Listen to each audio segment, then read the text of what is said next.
Three, two, one, we're live. I think we were actually live before I counted down, but counting down makes it that much more exciting. Let's see. Let me just get the comment in, the default comment that has to be made. But first I have to mute. Oh, good. It didn't start playing. Sometimes when I click to make a comment on Facebook, it autoplays, and other times it doesn't autoplay. It's a wonderfully consistent experience.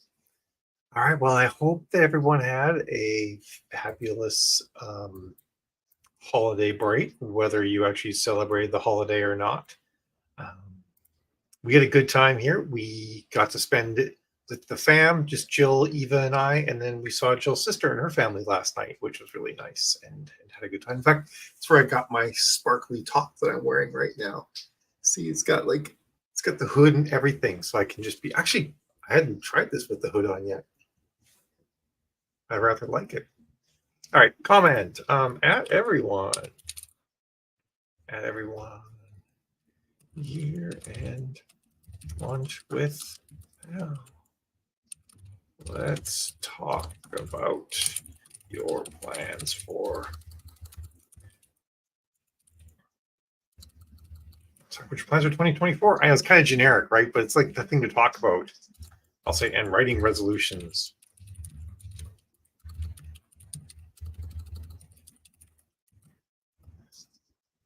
There we go.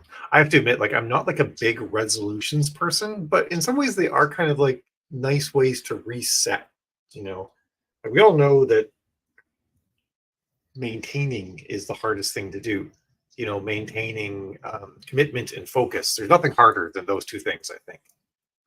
But you know, and some people are like, well, you shouldn't make New Year's resolutions. You should just like resolve to do things all the time. I'm like, yes, that's true.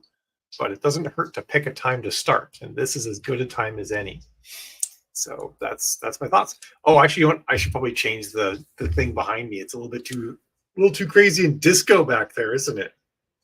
Let's see. Hey, Jill. Yeah, the sparkle on the wall or the sparkle on my outfit, because I think they're both pretty cool. But the top is pretty neat. I like it a lot. Jill's sister got them for us. Jill, myself, and Eva, we all got one, and they all had like a star on it. And we opened them all at the same time, and then poof, we got this. And this was the top that Jill's sister was wearing last night. So she basically made it so that everybody had the top. All right. The lights behind me aren't as bright in person as they are on screen. They the camera kind of picks them up brighter than they are. Let's see. It's not changing then. There we go. It's a little bit more mellow. I'll dim them too. It's funny, I dim them, they don't get that much dimmer, but if I bring them all the way down, they get pretty dim. All right, there we go. The illumination is more tolerable now. Does it mess up my hair? Not too much. Oh, I rather liked it with hood. I don't normally like hoods. Part of it is I'm taller. I'm 5'11", 5'10", 5'11", and I have a big head. I'm not going to lie. It's a sizable cranium that I lug around with me all the time. So a lot of hoods are actually tight on me. Like I feel like my neck is being pulled down like that, and that is really uncomfortable and headache inducing for me. So most things I have that have hoods, I don't like wearing the hood, but this thing is so light and loose and airy that actually felt really good. So that there's that. Where's Jill? Jill might not know I'm doing a lunch with Mal. I'll let her know. Doing a lunch with Mal. I almost completely forgot because it doesn't really, you know how this week is. Like, it doesn't really feel like, it doesn't really feel like Thursday. And I was like, just sort of like, I was making some videos for some ads for some clients, like some reels. And I was like, damn, it's Thursday. It's like noon. I should do a lunch with Mal. I finished the video I was doing, so it was perfect timing for that. That's been a big thing that we've been doing a lot more lately, is doing reel style videos, as in reels, not real, or TikToks, like whatever, you know, it's the same type of thing, and using those for ads exclusively for some ad sets. So we'll do some that are images. So it'll be an ad set with an ad inside of it. And it's got a bunch of images because we do dynamic creative. And then there'll be another one that's just reels only. And not always, but a lot of times the reels perform significantly better. December was a weird month for starting ads. A lot of ads that should have had really low cost per clicks had really high cost per clicks. And I'm just sort of attributing that to the holidays, but I'm already seeing CPCs coming down for new ads. So I'm optimistic that that we're going to get some good stuff in January, which we normally do. Ad spend in January, or the CPC, I should say, goes down quite a bit because the competition wraps up. There's huge competition before Christmas in the ad space, and because ads are technically a bidding system, like you actually bid for your placement with ads, both AMS and Facebook. The more competition, the higher you bid. They'll say you set an alarm on your cell phone for lunch with Mal. Oh, that's kind of nice to read. My mom has New Year's traditions, not so much resolutions, but setting it for success and starting fresh. I like that, setting up for success and starting fresh. She pays off credit card debts, so she's bringing the new year, spending the last bit of last year doing a rest and reset in the new year, set myself up for success. I like that. Yeah. I like the idea of like paying off debt as well and focusing, because that if you don't have old things holding you down, be that like actual financial debt or like mental debt of some sort or project debt or whatever, you end up carrying stuff into the new year.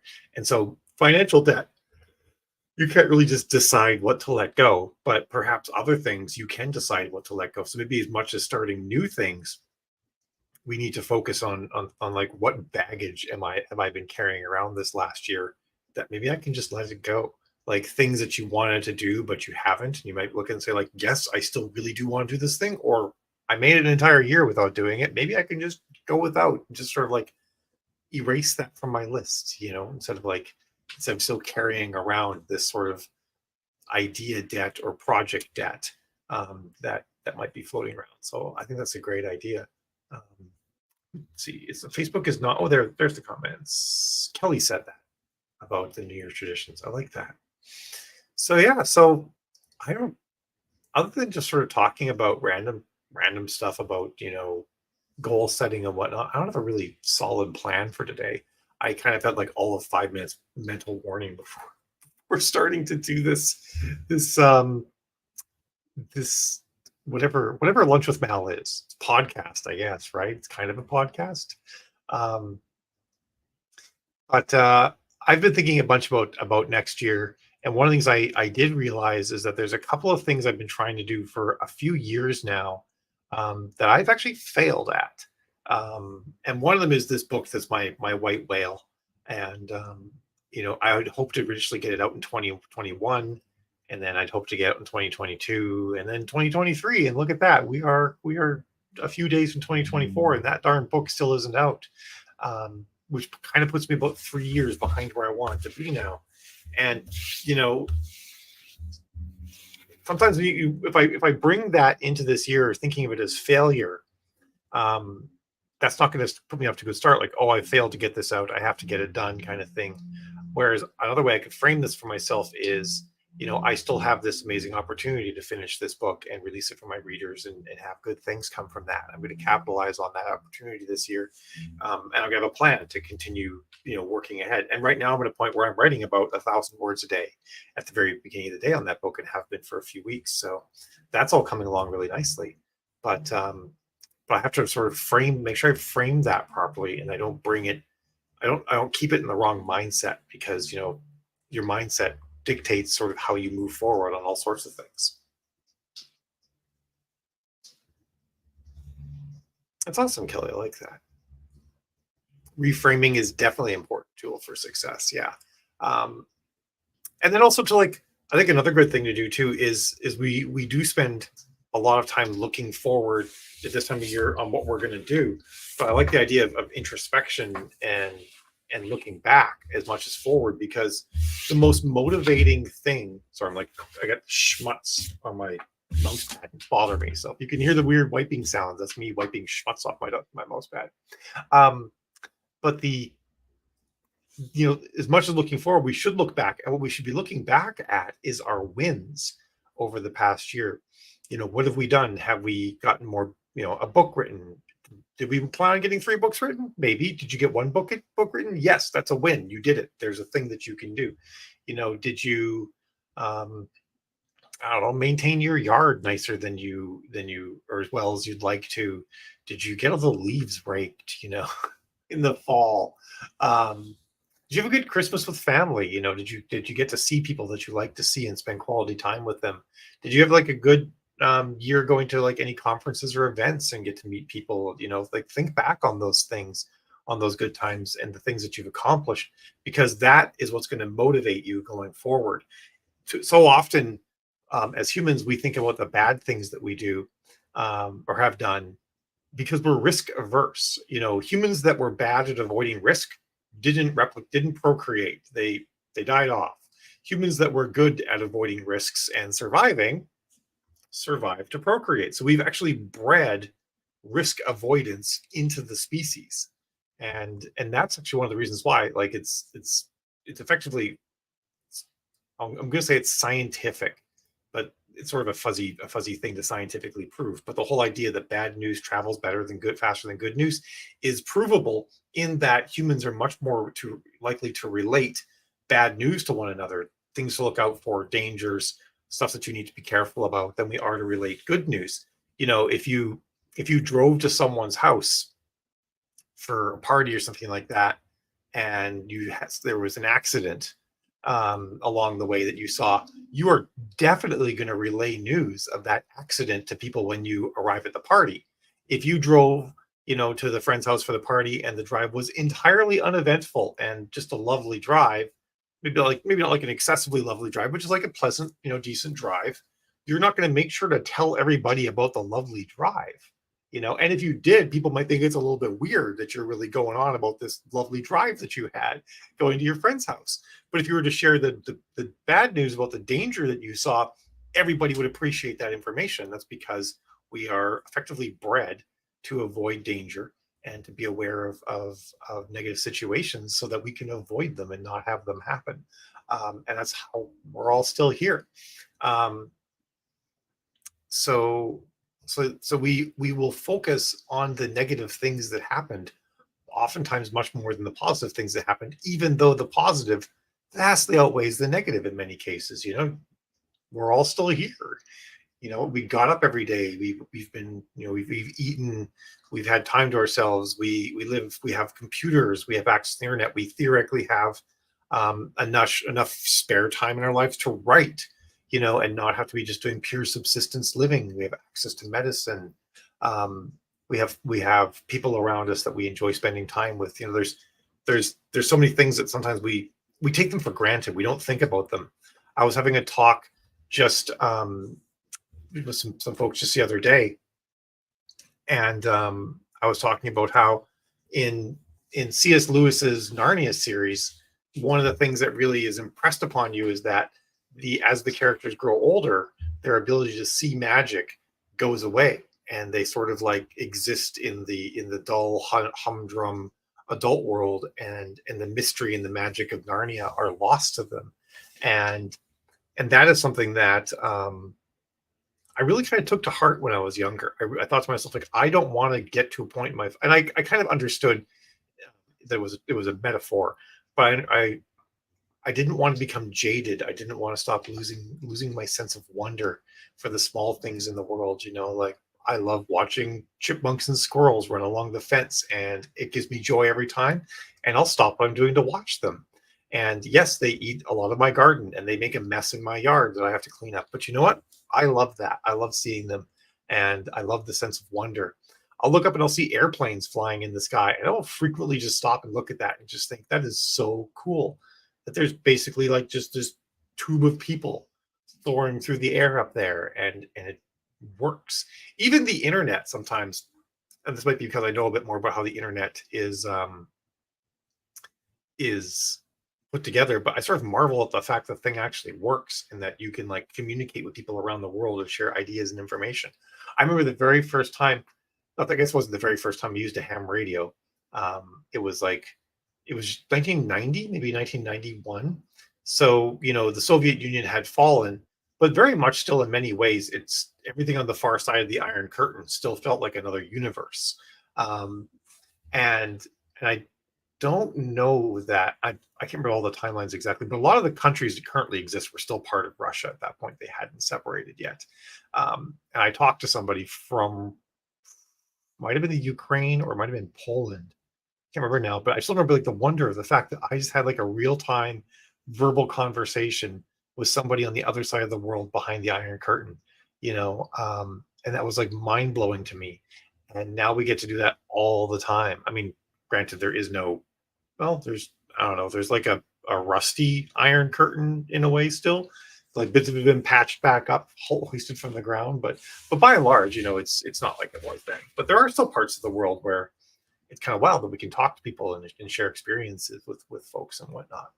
Um, so that's something I actually sit and just like take wonder in. And the biggest takeaway, because as a Canadian growing up in Canada, I don't know if I don't think it's probably the same anymore, because I don't think you could really do this anymore. But we were kind of indoctrinated against the United States, even in school. Our teachers would talk shit about the United States, and we sort of like viewed the United States as like sort of this like unpleasant neighbor that we had to share the continent with. Um, and some of that has to do with Canada's national identity too, because Canada's national identity is we're not the United States, and you can't define yourself by a negative, so it creates sort of this problem inside the country. But growing up, you sort of like viewed Americans as, I don't know, unsavory, I think would be the word for it. And when I got on the internet and I met lots and lots of Americans, I'm like, oh, they're just people. And they have the same wants and desires and behaviors as people that I'm used to being around. And as I met more and more people around the world, I just realized, oh, people are people. Like, yeah, we have like slightly different like trimmings. And there's people who maybe have like unsavory belief systems, but by and large, people are people. And that was like a wonderful thing to learn. I still revel on that about that sometimes, just that the knowledge that people are people, which also helps as a writer, right? Because you're like, once you sort of understand the base motivations for people and how we behave, and how honestly people just kind of like want to be happy and free to do what they want to do. They like to make people around them smile, mainly because that means that like, okay, status quo doesn't change. Everybody's happy. We're smiling. We get to keep doing what we're doing. No one's angry and about to like upset the status quo, because that introduces danger and uncertainty, and that's been something we've been bred for as well. Not been bred for, but just survival of the fittest has done that. Anyway, yeah, something I actually sit and ponder sometimes and enjoy. Oh, I love this. All right, Carmen loves watching squirrels. I mean, yeah, watching almost all animals is great, but squirrels are kind of wild because they're going to do funny things and jump from tree to tree and hang upside down and stuff like that. Okay, Kelly, I guess there it is. You should trash talk random American things. It's a foil to ours. Is still going strong. Yeah, and it's kind of like crazy, funny things like. Oh wait, someone said if you did bring up the lovely drive, that you'd appreciate the little things, even boring things of life. I suppose, yeah. And you're right. I know, and I actually do sometimes bring up stuff like that. Like it was just a beautiful drive coming over here, but people won't pay as much attention to that information as if I told them about an accident. Then they'd want to know all the details, you know. So yeah, shoot, I somewhere else is going to go. Well, so last week we took the girls, the 4 bastard hounds, to grab something for lunch and go sit in the shore and watch the pelicans and dolphins. Isn't it nice just to be able to like have time to just enjoy those little things in life and relax, and take in the world that we're in? So often I feel like we're just like every day is just a race to get to the end of the day and start the next day, which is just the same thing over and over again. And it's really nice to build in that time in our days to relax and enjoy each other's company, and chill out. So I love that you did that, Delta. Um, we don't really go to the shore too much, at least not this time of year, because it's kind of chilly and it's raining today. But we do have heat and hot water in our house again, so that's nice. Because I probably mentioned it last week, but like our boiler had leaks both in gas and carbon monoxide. And on Monday, the gas company came and said, "No, everything's pretty much okay. Don't worry about it. But you should get it serviced." And then the next day, the boiler servicing company came, and the guy like did a carbon monoxide test, and he's like, "Yeah, I have to turn this thing off right now. I'm not even legally allowed to like let you have your gas on anymore. I have to turn it off before I leave the house." Um, so I'm like, "Well, cool. You should turn it off then, because I don't want to die from carbon monoxide poisoning." So that was last Tuesday. And then last Friday, they came in and ripped out our hot water heater and boiler because we're getting a high efficiency combo unit put in instead. And then we spent we've been running on space heaters from Tuesday till Tuesday. Um, Friday till Tuesday, we had no hot water as well. And I got to tell you, like Tuesday or not Tuesday, I mean, you can survive at least with the temperatures around right now because it's like it's in Celsius, it gets dipping just below freezing and then coming up to 10 to 15 Celsius. And in Imperial, it's like 20s to mid 40s kind of thing. You can like heat a house pretty well with a couple of space heaters.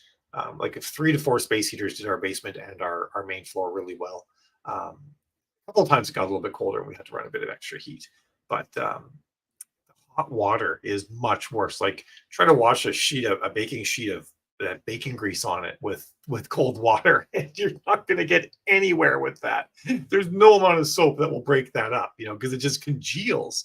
And like your scrub brush or anything like that, it's just going to get like it's just not going to work. So Jill kept a stock pot on the stove with water at like a simmer, and then we would put the stock pot into the sink and then add in some cold water till it was like a good temperature and then wash everything that way. And that was kind of like us for 4 days. So, but in a way it was kind of nice because it made us appreciate things, and it kind of made some of it changed up the chores in a way that made them like a little bit more enjoyable, which was nice too. Oh, thanks, Carmen. Yeah, Jill got me these for Christmas. It's 2 different sets, and they're both Goovy or Govy, however you pronounce that, and they connect together and everything like that. They're actually right now they're set to operate off of sound, so they change their fluctuations with sound. But the computers that are back there also make a bit of noise, so it kind of doesn't work perfectly well. But if the computers were off, it would be like totally going in time with my voice, which is pretty neat. So I'm stoked about them. This room heats entirely with computers. In fact, it's so warm in here right now that I have to keep the door into the unheated garage open. Otherwise, I will just bake, because there are 4 computers that are running in here at all times now, and I have them working hard at doing science, so they're generating a lot of heat.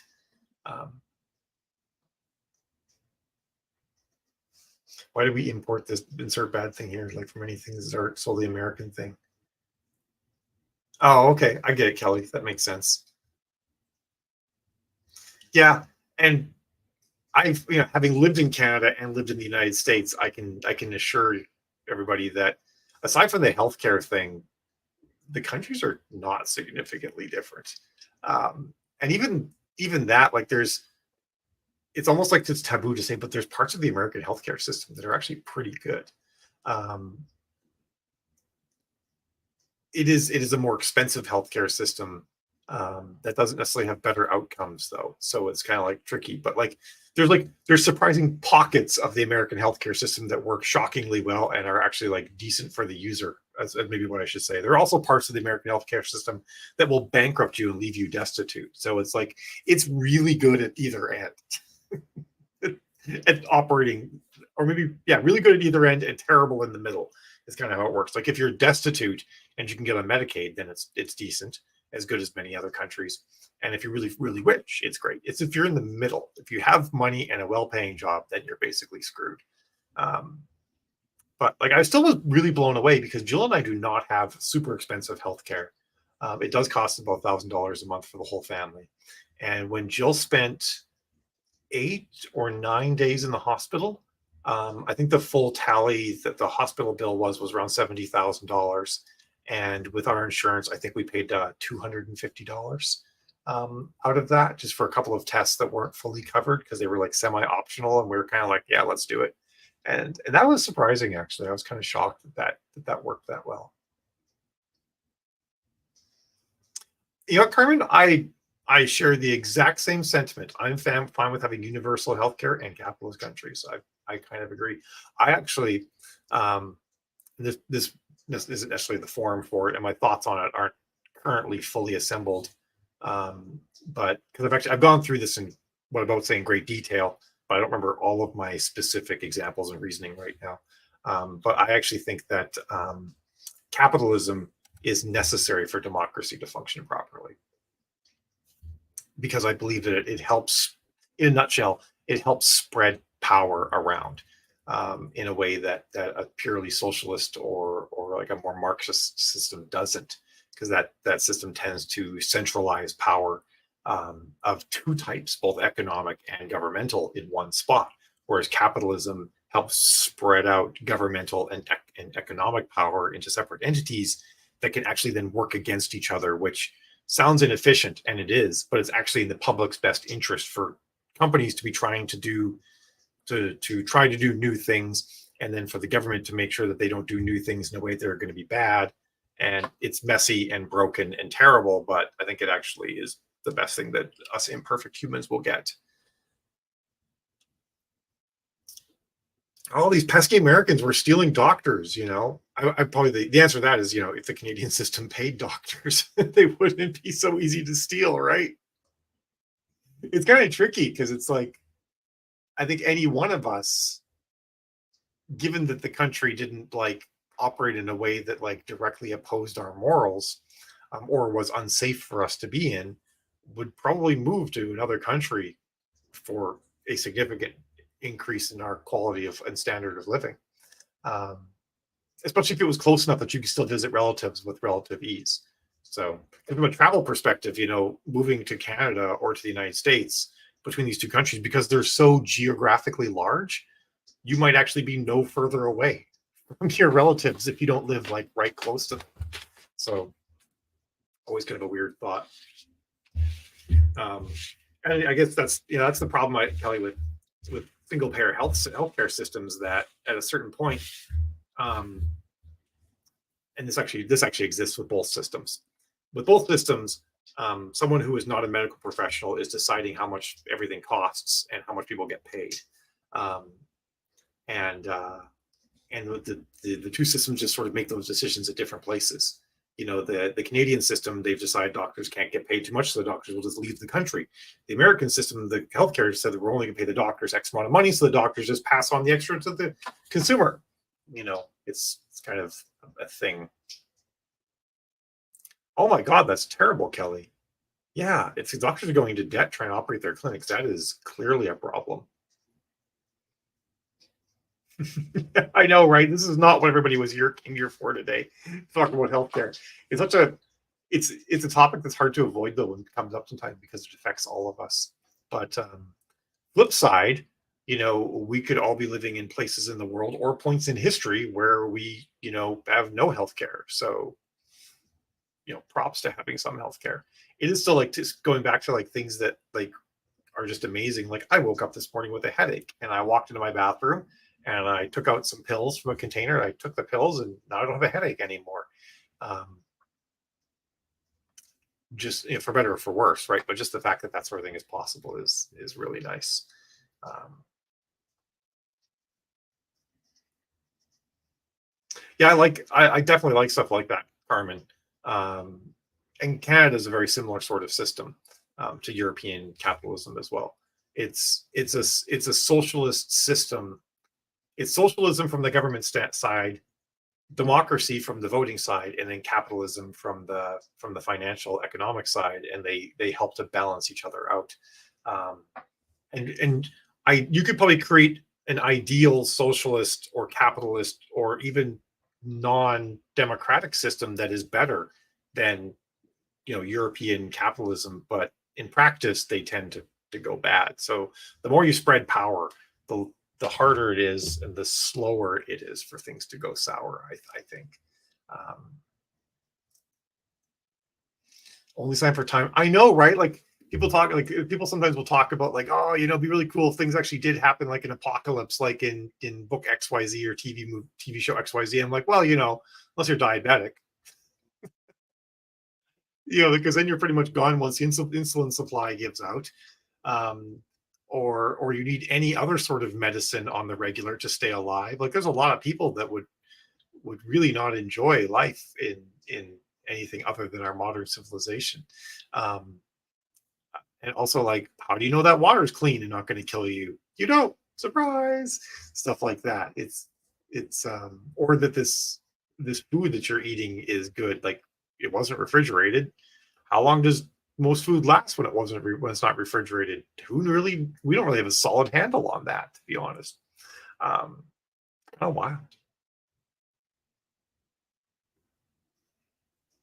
that sounds like an amazing medical system, Kelly.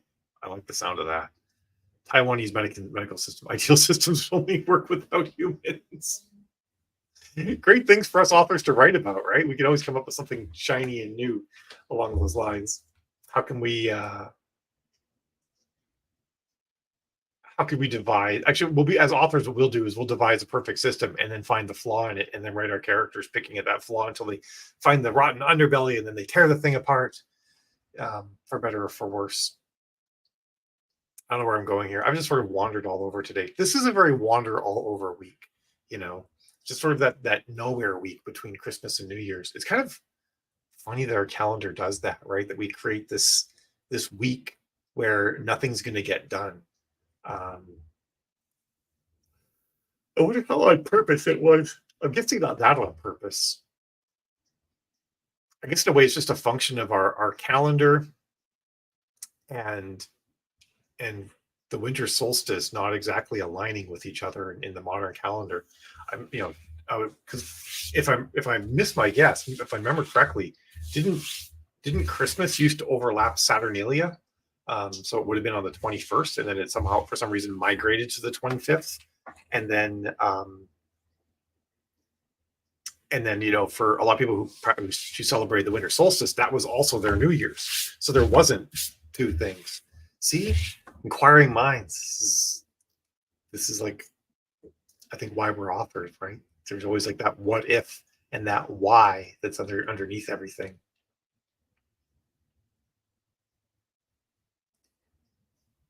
That is amazing, Carmen. I never thought about that. I never thought that he had to have all of the plays copied for rehearsals for everybody. Damn, they must have had some people who were quick with that shit. Oh my god, yes, the weird crap that we learned to give details to our books. Like you could be writing, I mean, if you're writing anything historical, then you're just doing crazy research. I was writing a historical story set in Rome in 165 AD, and I wanted to know where the Temple of Aurora was. I might have mentioned this in a prior talk. And so I had a character walking past Circus Maximus on the left side from a particular gate, and that would lead her to the Forum Boreum, where the Tiber River would be on the left, and then the Capitoline Hill and I forget whatever the hill's called that has the Imperial Palace on it would be on the right. And I wanted to know, in the Forum, where would the Temple of Aurora be? Would it be on her left or on her right? And it took me a long time to figure it out because none of the maps had that particular temple on them, and it's not there anymore. I was able to figure out where a few of the existing temples are, and then I finally found one that said that it was at the foot of the Capitoline Hill. I'm like, okay, it's on her right.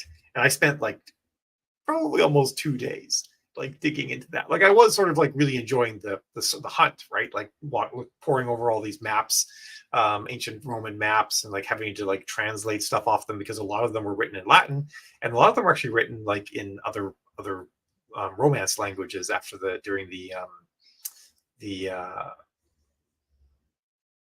age where people got learned stuff again. Why can't I remember what that's called? Not the Age of Enlightenment, the one that happened before that. Anyway, you know what I'm talking about. So yeah, it was fun to do. Delta, that's like the question the author has to figure out, right? They're researching, like, were there printing presses at that point? How easily accessible were they?